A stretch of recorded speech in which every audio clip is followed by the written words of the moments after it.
I was going to do a quick unboxing of my Milwaukee 276720 half-inch impact.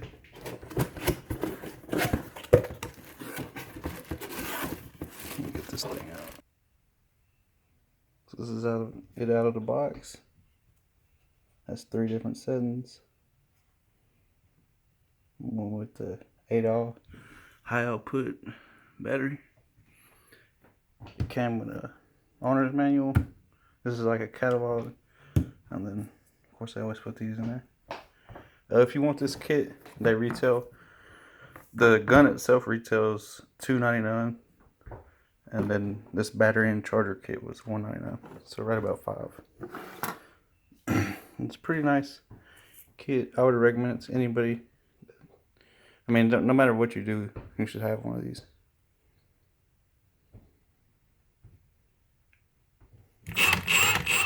That's level 1, 2, 3. The last one is where it feels any kind of friction, it'll stop. Yeah, pretty sweet impact. I can't wait to use it.